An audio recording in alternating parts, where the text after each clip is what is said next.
تعرفوا ان في سيناريو مجنون ممكن يخلي الزمالك بدل ما هو متصدر الدوري والاقرب للحصول على اللقب يفنش في المركز الثالث؟ استكمالا لسيناريوهات الدوري ومين هو صاحب اللقب، السيناريوهات المجنونه، ففي سيناريو ممكن يحصل. ليه لا؟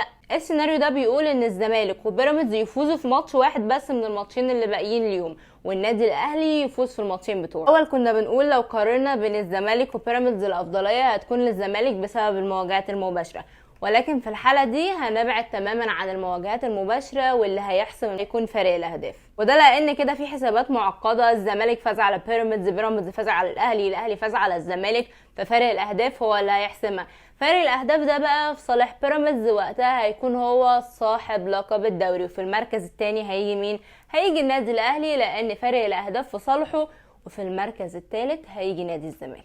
السيناريو ده ممكن يحصل في حاله واحده بس، ان الزمالك وبيراميدز يتعثروا في مباراه، ودي هتكون الفرصه الوحيده للنادي الاهلي انه يلعب دوري ابطال افريقيا. خليني افكركم ان بكره هيكون في جوله ناريه، الزمالك هيواجه سموحه، ولو فاز خلاص هيبقى قرب بنسبه 90% من الدوري. كمان بيراميدز اللي عنده مواجهه قويه مع سيراميكا، واحد من الانديه كمان اللي بتنافس. الاهلي عنده مواجهه ناريه مع انبي، فهنشوف 3 ماتشات بكره وفي نفس الوقت الساعه 8. فالحقيقه الواحد مش عارف يتابع مين فيهم، ولكن ال3 ماتشات دول بنسبه 90% هيحسموا مين صاحب اللقب. لان في حاله فوز الزمالك على سموحه هيبقى 53 نقطه، وهيبقى باقي له 3 نقط بس عشان يحسم الدوري رسميا، وهيبقى قرب بشكل كبير. فوز بيراميدز على سيراميكا معناه ان خلاص الاهلي رسميا فقد لقب الدوري. فوز بقى الاهلي على انبي يعني هو بس يفوز تحسبا لتعثر اي فريق في الماتشات اللي جايه.